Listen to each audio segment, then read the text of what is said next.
그날 밤 나는 집을 떠났다. 비가 언제 내리기 시작했는지 정확히 기억나지 않는다. 단지 눈을 살짝 떠 현관문을 열었을 때 하늘은 이미 회색 구름으로 가득했고 바람은 한숨처럼 윙윙거리고 있었다. 빗방울은 처마를 두드리고 벽을 적셨다. 얼음처럼 차갑고 날카로웠지만 내 마음은 이미 그런 추위에 익숙해져 있었다. 나는 아무 소리도 내지 않고 그 집을 나왔다. 우산도 우비도 없었다. 잊어버린 게 아니라 더 이상 챙길 것이 없었기 때문이다. 지켜야 할 것도 놓지 말아야 할 것도 없었다. 손엔 오직 한 장의 가족 사진만 쥐고 있었다. 침대 머리맡에 두던 나에게 한때 그 집의 한 자리를 상기시켜주던 유일한 물건이었다. 아마 누군가 이렇게 묻겠지. 왜 그랬어요?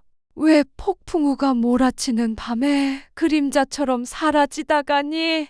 어떻게 설명해야 할지 잘 모르겠다. 전부를 표현하려면 이렇게밖에 말할 수 없다. 나는 떠나야 했어요. 그곳에 더 이상 내가 속할 자리가 없었거든요. 누군가가 떠나라고 했던 것도 누군가가 고함을 쳤던 것도 아니었어요. 그저 아무도 나를 붙잡지 않았어요. 내가 거기에 존재하고 있다는 사실에 아무도 더 이상 신경 쓰지 않았으니까요. 언젠가 당신이 하는 모든 일이 다른 사람에게 부담이 된다는 느낌을 받게 된다면 내 마음을 조금은 이해하게 될 거예요. 부엌에 들어섰을 때 며느리는 조용히 한숨을 내쉬었고 거실을 지나칠 때 아들은 휴대폰만 만지작거리며 고개를 숙였어요. 컵을 떨어뜨렸을 때 아무도 달려와 괜찮으세요? 라고 묻지 않았어요. 오직 실망스런 눈빛만이 돌아왔어요. 나는 화내지 않았다. 그냥 이해했다. 나이 든 사람은 결국 귀찮은 존재일 뿐이라는 걸. 나는 자꾸 잊어버리고 손발도 서툴다. 같은 이야기를 반복하고 가끔은 내가 방 안에 왜 서 있는지도 기억나지 않는다. 한때는 내가 그 집에서 생을 마감할 줄 알았다. 작은 침대 위에서 사랑하는 사람들 사이에서. 하지만 점점 깨달았다. 나는 이제 그 집의 일부가 아닌 단지 그림자일 뿐이라는 것을. 집을 나섰을 때 비는 아직 심하지 않았다. 그러나 내가 한 걸음, 두 걸음 멀어질수록 빗줄기는 점점 굵어졌고 바람은 얼굴을 때렸으며 빗물은 목도리를 타고 스며들었다. 나는 어디로 갈지도 몰랐다. 다만 그곳을 떠나고 싶었다. 무심한 시선들과 식탁 위에 들이운 침묵의 벽에서 멀어지고 싶었다. 나는 낡은 처마 아래 멈췄다. 사진 액자를 꼭 쥔 채 마음은 텅 비어 있었다. 그리고 그 순간 들려왔다. 내 아들 재호의 목소리. 어두운 밤 빗속에서 울부짖는 외침. 엄마, 엄마 어디 계세요? 제발 가지 마세요. 그 목소리에 심장이 저릿하게 아팠다. 얼마나 오랜만에 저 아이가 그렇게 간절하게 엄마라고 불렀던가. 하지만 나는 돌아서지 않았다. 화가 나서가 아니었다. 두려웠다. 돌아가도 아무것도 달라지지 않을까 봐. 그 집의 침묵은 여전할 것이고 다음번엔 아무도 나를 부르지 않을지도 모른다는 생각이 들었기 때문이다. 나는 빗속에 멈춰서서 아들의 절박한 외침을 들었다. 한쪽 마음은 달려가 아이를 안고 싶었지만 또 한쪽은 그저 이 빗속에 녹아 사라지고만 싶었다. 내가 견뎌온 수많은 슬픔처럼 나는 이해받기를 바라지 않았다. 그저 한 사람으로 봐주기를 바랐다. 어머니로서, 할머니로서 아직 따뜻한 온기가 있고 심장이 뛰고 있는 한 인간으로서. 그리고 그 밤 굵은 빗줄기 속에서 나는 집을 떠났다. 그날 아침도 나는 평소처럼 일찍 일어났다. 아무도 깨우지 않고 아무도 기다리지 않았지만 해가 뜨기 전 눈을 뜨는 것이 이미 습관이 되어버렸다. 겨울 아침 부엌은 차갑게 식어 있었다. 나는 조심스럽게 가스레인지를 켜려 했고 손이 떨리며 불을 붙였다. 미역국을 끓이고 싶었다. 내 손주, 그 아이를 위해. 그날이 생일도 아니고 오늘이 몇 월 며칠인지조차 확신이 없었지만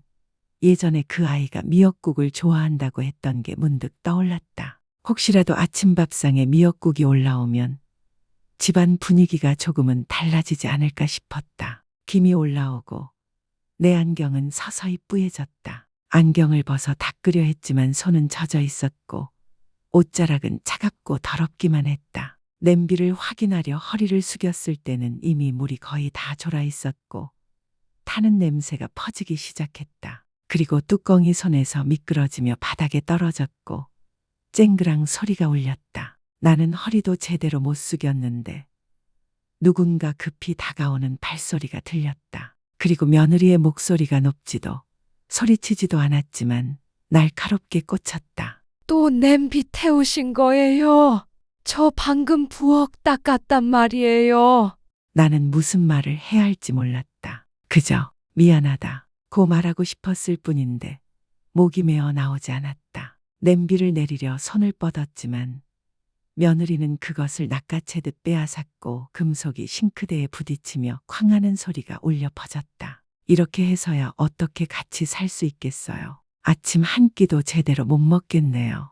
나는 고개를 숙이고 가만히 서 있었다. 늘 그랬듯이 어떻게 방으로 돌아왔는지는 기억나지 않는다. 침대 끝에 앉아 작은 방 안을 둘러봤다. 낡은 나무 의자, 매일 밤 덮는 해진 털담요가 놓여 있었다. 이 방은 한때 참 따뜻했었다. 손주가 어렸을 때 자주 들어와 나를 껴안곤 했다. 이제는 많이 컸고 좀처럼 오지 않는다. 공부하느라 바쁘고 놀기에도 바쁘고 어쩌면 더 이상 할머니가 필요하지 않은지도 모른다. 나는 가족 사진을 바라봤다. 나, 남편, 어린 재호 그리고 작년에 태어난 손자까지. 사진 유리는 먼지가 쌓였지만 사진 속 모두의 눈빛은 여전히 빛나고 있었다. 이 집에서 매일 마주했던 눈빛보다 훨씬 따뜻했다. 그 순간 나는 알았다. 오늘이 내가 떠날 날이라는 걸. 도망치려는 것도 누군가를 위협하려는 것도 아니었다. 단지 나는 너무 오랫동안 조용히 지내왔고 사람들은 그 침묵에 익숙해져 버렸다는 걸 느꼈다. 나는 털담요를 접어 어깨에 둘렀고 사진틀을 들고 문을 열었다. 밖에는 가랑비가 내리고 있었다. 살갗을 에일 만큼 춥지는 않았지만 돌아서기엔 충분히 싸늘한 비였다. 아무도 내가 떠나는 걸 몰랐다. 아무도 묻지 않았다. 그 아침 내 이름을 부르는 사람도 없었다. 나는 그 집을 떠났다. 그림자처럼 조용히. 어디까지 걸었는지도 모르겠다. 하늘은 아직 완전히 밝지 않았고 비는 노인의 숨결처럼 조용히 오래도록 내렸다. 나는 목적지도 없이 걸었다. 어디를 향하든 상관없었다. 그저 더 이상 내가 속하지 않는 곳을 떠나고 싶었을 뿐이었다. 낡은 처마 밑에서 나는 안경을 닦기 위해 멈춰섰다. 스크래치난 렌즈는 아무리 닦아도 깨끗해지지 않았다. 마치 내 마음처럼 아무리 잊으려 해도 닦으면 닦을수록 지워지지 않는 흔적들이 더 선명해질 뿐이었다. 바람이 목덜미로 스며들며 매섭게 추웠다. 나는 낡은 털목도리를 바짝 끌어당기며 방금 떠나온 집을 떠올렸다. 미련 때문이 아니라 그 집이 내 마음에 남긴 공허함 때문이었다. 소리도 모양도 없는 그저 끊임없이 가슴을 짓누르는 공허함. 그곳을 나는 한때 집이라 불렀다. 하지만 점점 나는 그저 머물다가는 손님 같은 존재라는 걸 깨달았다. 나는 아들과 며느리, 손자와 함께 살았다. 밖에서 보기엔 복 많은 노인처럼 보였을 것이다. 아들은 성공했고 집도 넓고 손자는 착하고 며느리는 부지런하다. 하지만 나만은 알았다. 그 집엔 이제 내 자리는 없다는 걸. 누구를 원망하지 않는다. 각자의 삶이 있다는 걸 안다. 하지만 안다는 것과 견딘다는 것은 전혀 다른 문제다. 매일 아침 나는 조용히 일어났다. 소리를 내지 않으려 조심했고 막 닦은 바닥에 물자국 남길까봐, 그릇을 떨어뜨릴까봐, 손자를 깨울까봐, 며느리의 얼굴에 주름을 만들까봐 두려웠다. 가끔은 생각했다. 하루 중 누군가 진심으로 내 목소리를 듣고 싶어하는 순간이 과연 있을까? 나는 노력했다. 정말이다. 채소를 다듬고 설거지를 하고 손자와 놀아주고, 하지만 내가 하는 모든 일이 오히려 짐처럼 느껴지는 듯했다. 아무 말 하지 않아도 며느리의 눈빛은 말해줬다. 내가 있다는 것만으로도 집안 분위기가 무거워진다는 것을.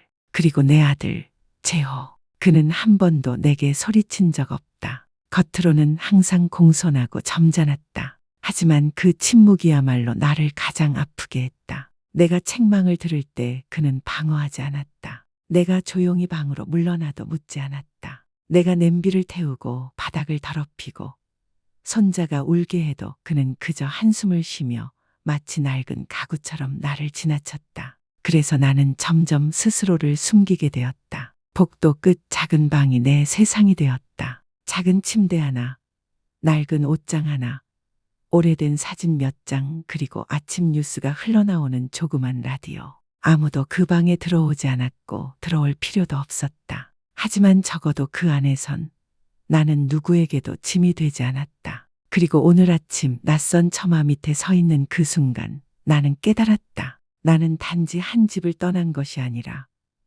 아주 오래전에 이미 내 보금자리를 떠났다는 것을. 아무도 나를 짐이라고 말하지 않았지만 바로 그 침묵이야말로 말보다 더 깊이 나를 깨닫게 했다. 나는 여전히 그 집에 살고 있었다. 아들과 며느리, 손자와 함께. 하지만 가끔은 내가 초대받지 않은 손님처럼 느껴졌다. 내 집 같지 않은 그곳에서 나는 더 조용히 말하고 더 천천히 걷고 입을 적게 움직였다. 마치 내가 존재하는 것만으로 젊은 사람들의 안정된 일상을 흔들까봐 두려웠다. 은경은 살림에 능숙한 여성이다. 그 점은 부정하지 않는다. 하지만 그 재능 안엔 나를 위한 자리가 없는 듯했다. 어느 저녁 나는 예전처럼 손자가 불편하지 않도록 음식을 덜어주려 했지만 은경은 부드럽게 말했다. 어머니, 이제 아이가 스스로 먹도록 놔두셔야 해요. 의존하게 될 수도 있어요. 나는 조용히 젓가락을 내려놓았다. 틀렸다고 생각해서가 아니라 내가 더 이상 그 역할을 맡지 못한다는 걸 알고 있어서였다. 재호는 말수가 적은 성격이었다. 어릴 때는 내 말을 잘 듣고 내 조언을 진심으로 받아들이던 아이였다. 하지만 지금은 바쁘다는 듯 집에도 늦게 들어오거나 빨리 나가거나 해서 내 말에 귀 기울이지 않는다. 내가 무언가를 말하려 할 때마다 고개만 끄덕이고는 핸드폰을 보거나 물잔을 드는 시기다. 엄마, 나 지금 바빠요. 라는 말이 없어도 충분히 전해졌다. 몇 번 그런 모습을 보며 나는 말을 아끼게 됐다. 기억이 난다. 손자 우진이가 색연 필통을 떨어뜨렸을 때 내가 주우러 허리를 숙였는데 약한 손끝 때문에 실수로 우유잔을 넘어뜨려 우유가 바닥에 쏟아졌다. 은경이 부엌에서 나와 그 광경을 보고 한숨을 쉬었다. 말도 없었지만 그 한숨 속엔 피로, 불만, 또 엄마야 라는 무언의 지적이 담겨 있었다. 그제야 나는 복도 끝 작은 방으로 돌아왔다. 햇살이 반은 들어오다 사라지는 그 방엔 작은 침대, 낡은 옷장, 낡은 사진들이 있었다. 텔레비전에서 가족의 웃음소리와 대화가 벽 틈새로 새어나왔다. 나는 가끔 귀를 벽에 대고 그 소리를 들었다. 구체적이기 때문이 아니라 내가 이 가족의 일부로 여전히 존재한다는 것을 느끼려는 소망 때문이었다. 점심시간, 은경이 전화를 받는 동안 나는 설거지를 도울까 조심스레 그릇을 들었다. 그런데 은경이 뒤돌아보며 불쾌한 목소리로 말했다. 어머니, 됐어요. 제가 할게요. 또 그만 실수하실까봐 걱정이에요. 뜨거운 수프 그릇이 손에 들려 있었지만 나는 얼어붙었다. 떨리는 입으로 간신히 말했다. 엄마, 그냥 도와드리려던 걸요. 그러나 돌아온 건 얇은 미소 하나뿐이었다. 나는 언제 마지막으로 가족과 함께 식탁에 앉았는지 기억나지 않는다. 점차 혼자 먼저 혹은 혼자 천천히 방으로 돌아가 혼자 먹는 일에 익숙해졌다. 아무도 강요하지 않았다. 다만 내가 식탁에 앉으면 식사 분위기가 무거워진다는 걸 느꼈다. 모두들 국을 뜨고 반찬을 집지만 나를 쳐다보는 일은 없었다. 어느 날 밤 내 손자가 울며 방에서 나왔다. 반사적으로 손을 뻗어 재우러 나서려 했지만 문 옆에서 은경의 날선 목소리가 들렸다. 또 나오시면 안 돼요. 이런 식이면 아이가 버릇이 나빠질 거예요. 나는 더 이상 방으로 들어가지 않았다. 돌아와서 침대에 누웠다. 창문으로 스며드는 한겨울 바람보다 더 차갑게 느껴지는 나의 마음이었다. 나는 스스로의 실수를 하나하나 되새겼다. 식은 밥 한 그릇, 짠 국 한 냄비, 손자가 기침하던 날 약 복용 시간을 잊은 순간들. 나는 그것들을 내 마음속 조용한 고발장으로 기록했다. 아무도 읽지 않고 아무도 심판하지 않았지만 나는 스스로를 유죄 판결했다. 나는 더 이상 쓸모없다고 믿었다. 매일 나는 점점 작아졌다. 집안의 그림자처럼 있든 없든 아무도 신경 쓰지 않는 존재가 되어갔다. 긴 복도 끝에 작은 방에서 혼자 보내는 날들. 나는 창가에 앉아 뒤뜰을 바라보곤 했다. 그곳엔 특별한 게 없었다. 색바랜 작은 화분들, 햇살 아래 바래진 플라스틱 의자, 차가운 콘크리트 벽으로 둘러싸인 낮은 하늘만이 있을 뿐이었다. 그렇지만 나는 지루하지 않았다. 아마도 그곳은 진짜 집 같았기 때문일 것이다. 누군가 어디에 앉으라 하지 않고 조용하라 주문하지 않던 공간이었기 때문이다. 그 창문 너머로 잊혀졌던 추억들이 돌아오기 시작했다. 바람은 단지 겨울의 찬바람만이 아니라 오랜 시간 잠자던 과거의 기억도 불러냈다. 젊은 엄마였던 시절, 부족했지만 꿋꿋이 아이를 키웠던 나. 그때는 외롭다고 느끼지 않았다. 너는 엄마가 사는 이유, 그리고 엄마가 떠나는 이유이기도 해. 나는 그 말이 정확히 떠올랐다. 굶주림 속에서도 절망하지 않았다. 늘 내 무릎이 아팠을 때 그 작은 손이 내 손을 꽉 잡았다. 넘어질 것 같을 때마다 엄마라는 한마디가 나를 일으켰다. 재호가 어릴 적 어두운 곳을 무서워했을 때를 기억한다. 한밤중에 울며 엄마 하고 불러서 나는 즉시 얼어붙은 몸을 움직여 달려가 안고선 어머니의 옛 자장가를 불러가며 달랬다. 그때 그의 눈빛겁에 질리기도 했지만 동시에 내가 모든 악몽을 사라지게 해줄 사람이란 믿음이 담겨 있었다. 조금 자란 후 그는 내가 요리할 때 옆에 앉곤 했다. 엄마, 어떻게 이렇게 요리를 잘하시나요? 라고 묻는 그 아이. 나는 웃으며 대답했다. 너 제대로 먹어야 건강하게 커야 하니까. 김치와 계란말이를 비빈 밥을 맛있게 먹던 그 모습. 그리고 큰 숟가락으로 내게 음식을 덜어주며 말했던 그 말. 엄마, 먼저 드세요. 엄마 건강해야 나도 살 수 있어요. 우리는 가진 게 많지 않았다. 하지만 부족하다고 느껴본 적은 없었다. 그는 내 전부였다. 내가 행복하면 엄마는 그걸로 충분해. 라고 나는 스스로에게 다짐했다. 그가 대학에 합격했을 때 나는 눈물을 펑펑 쏟았다. 합격 통지서를 받던 날 그는 날 꼭 안으며 속삭였다. 엄마, 해냈어요. 내 웃음은 다물어졌지만 눈물은 쏟아졌다. 자부심 때문이 아니라 입시 면접용 오래된 셔츠를 밤새 꿰매며 눈물 흘리던 나를 기억했기 때문이다. 그가 직장을 구하고 집을 마련하고 결혼할 때 나는 드디어 안도했다. 이제 나는 그 가족 안에 내가 있을 자리, 아주 작은 공간이라도 있을 줄 알았다. 저녁엔 손자 웃음소리를 들으며 아침엔 아이가 좋아하는 국을 끓이며 사는 그런 곳. 하지만 현실은 내가 너무도 모르는 장소가 되어 있었다. 나는 점점 깨달았다. 사랑이라는 건 언제나 그 자리에 그대로 있지 않다는 사실을. 내 아들은 여전히 나를 엄마라 부르지만 그 눈빛에는 과거의 다정함이 사라졌다. 의무감으로만 나를 대할 뿐 자연스러운 친밀함은 없었다. 은경도 나를 불편한 시선으로 바라보지만 이를 숨기려 했었다. 나는 다 보았고 다 들었지만 못 본 척 모른 척했다. 왜냐하면 부담이 되고 싶지 않았다. 나는 더 이상 그들에게 짐이 되고 싶지 않았다. 나는 몇 시간이고 조용히 앉아 가족 사진을 바라보았다. 그 사진은 마지막으로 함께 나들이 갔던 나를 담고 있다. 아직 건강했던 내가, 환히 웃던 재호가, 아직 작은 우진을 안고 웃던 은경까지. 그때 나는 생각했다. 우리 가족 드디어 완벽해졌구나. 하지만 사진 속의 완벽함은 하나의 정지된 순간일 뿐이었다. 현실은 달랐다. 나는 그 속에서 어색한 조각 같았다. 내가 있으면 어색하고 없으면 더 편한 존재가 되고 말았다. 누구를 원망하는 것이 아니었다. 그저 마음이 아팠다. 냉담함 때문이 아니라 내 아들 그 비 오는 밤 내 손을 꼭 잡아주던 그 아이 이제는 나를 돌아보지 않는다는 사실이 서글펐다.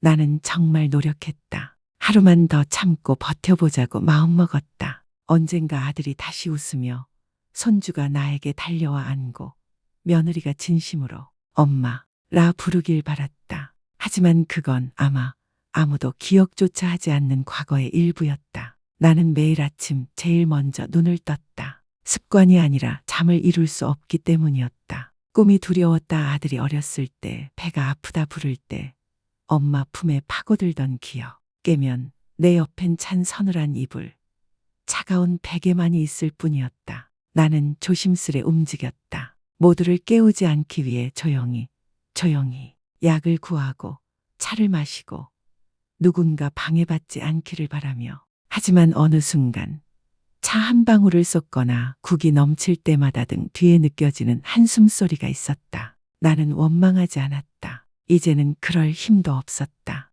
나는 그저 슬펐다. 내가 점점 짐이 되어가고 있다는 사실이 너무 슬펐다. 내가 머무는 방은 긴 복도 끝에 있었다. 밤이면 거실에서 들리는 TV 소리, 웃음소리, 그리고 그 뒤엔 다시 찾아오는 적막. 어둠 속에서 나는 눈을 떴다. 천장을 바라보며 시계 초침 소리를 들었다. 그 소리는 내 존재와 추억을 조금씩 지워가는 듯했다. 나는 이렇게 되뇌었다. 아무도 날 필요로 하지 않아도 내가 그들을 사랑하면 되는 거야. 하지만 외로운 사랑은 결국 바닥이 난다는 걸 깨달았다. 사랑이 끝난 게 아니라 보낼 곳이 사라지는 법이었다. 그날 밤 모두가 방으로 들어간 후 나는 조용히 식탁에 앉아 있었다. 낡은 털 목도리를 꺼내 어깨에 두르고 가족사진 액자 앞에 손을 얹고 마치 마지막 인사처럼 속삭였다. 여보, 우리 재호야, 우진아, 은경아. 나는 어디론가 떠나려던 게 아니었다.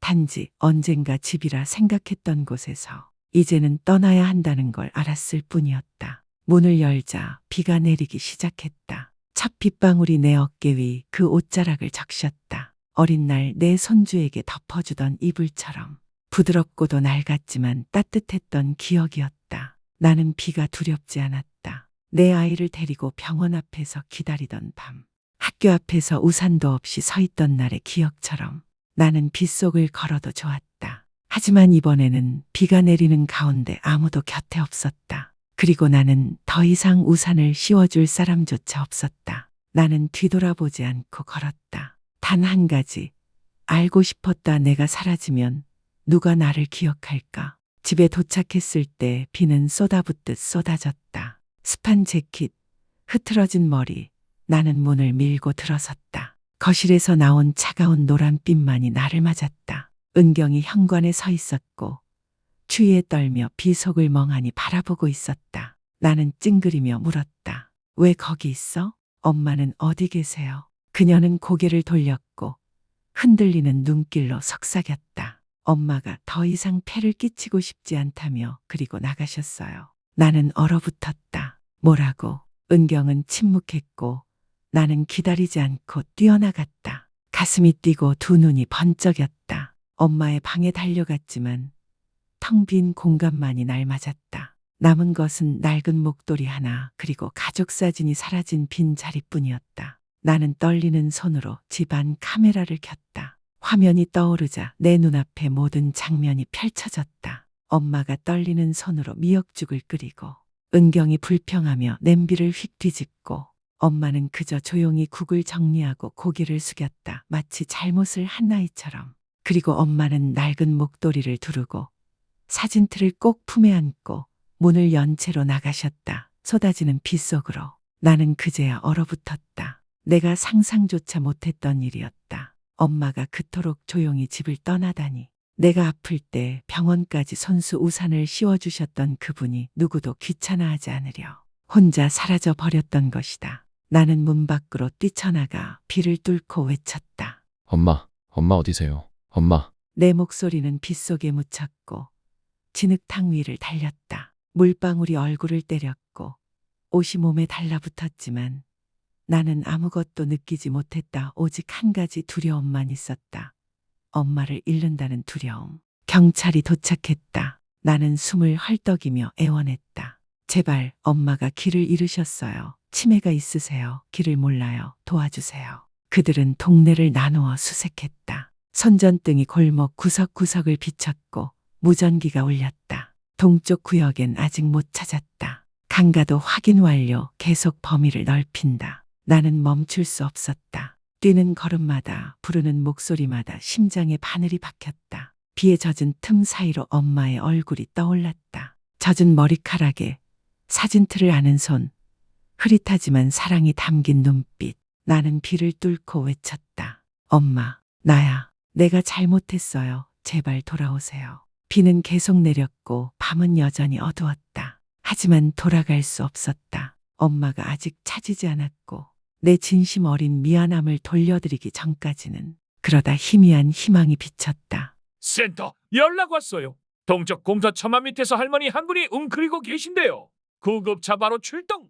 나는 전속력으로 달렸다. 눈물과 비가 섞였다. 그리고 마침내 그 장면이 보였다. 엄마 말은 나뭇잎처럼 움츠린 채 목도리는 흠뻑 젖었고 사진틀을 꼭 안고 있었다. 얼굴은 창백했고 갈라진 입술이 있었지만 눈을 뜨신 순간 내가 달려오자 엄마가 웃으셨다. 떨리는 여리지만 용서의 미소였다. 나는 무너져 주저앉아 그녀를 끌어안고 흐느꼈다. 엄마, 미안해요. 제발 용서해 주세요. 그녀는 내 뺨에 손을 가져다 대며 부드럽게 어루만졌다. 마치 내가 어린 시절 밤에 울 때처럼. 내가 나를 사랑해주면 돼. 엄마는 더는 아무것도 필요 없어.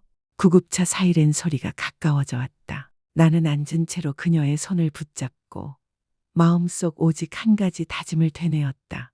절대 놓지 않겠다. 나는 낯선 공간에서 깨어났다. 새하얀 천장, 바람에 흔들리는 커튼, 소독약 냄새, 심박 측정기 소리, 복도에서 들리는 성급한 의사 걸음소리, 모든 것이 낯설지만 두렵지는 않았다. 내가 가장 먼저 느낀 건 손이었다. 따뜻하고 든든한 손이 나의 손을 꽉 잡고 있었다. 나는 고개를 돌려 그 친숙한 얼굴을 마주했다. 비바람에 젖고 흩어진 머리칼, 붉게 부은 눈으로 나를 바라보는 내 품에서 울던 그 아들이었다. 엄마, 들리세요? 엄마? 그의 목소리는 떨리고 멈칫거렸다.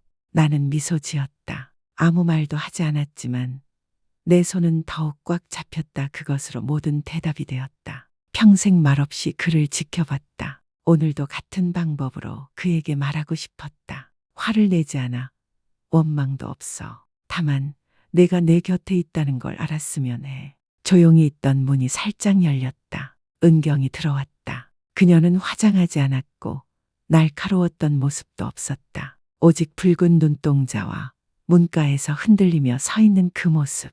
죄 지은 아이처럼 용서를 받을 수 있을까 망설이는 모습이었다. 그녀는 잠시 머물렀다. 그리고 천천히 고개를 숙여 간절히 말했다. 엄마, 저 죄송합니다. 그 목소리는 처음이었다. 지시처럼 울리지 않고 내면이 깨져 나온 고백처럼, 그리고 용서받고 싶은 응답처럼. 나는 그녀를 보았다. 내 마음에 상처를 준 사람이지만 내 손주의 어머니이기도 했다. 아들 남편이자 한 가정의 엄마인 그녀 또한 아마도 나의 어린 시절 아픔처럼 자신의 위치에서 피곤했을 것이다. 나는 고개를 끄덕였다. 아직 모두 잊은 건 아니지만 마음에 담아두고 싶지 않았을 뿐이다. 밖에서는 비가 그쳤다. 아침 햇살이 나뭇잎 사이로 스며들고 창문을 통해 비추며 한때 젖어있던 울 스카프 위에 부드럽게 내려앉는다. 참새들이 지저귀고 밤새 깨어있던 대지를 어루만지듯 가벼운 바람이 속삭이듯 스쳐간다.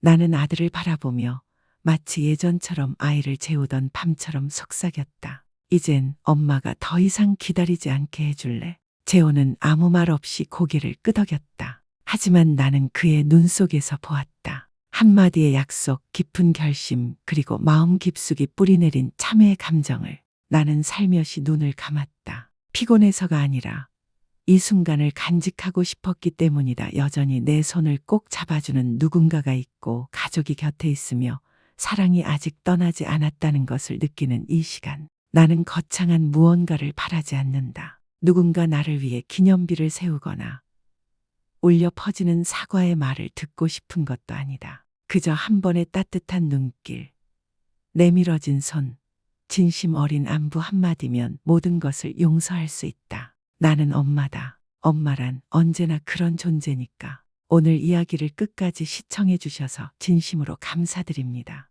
이 이야기가 여러분의 마음을 조금이라도 울렸다면 채널을 구독해 주시고 앞으로의 이야기들도 함께 해주시길 바랍니다.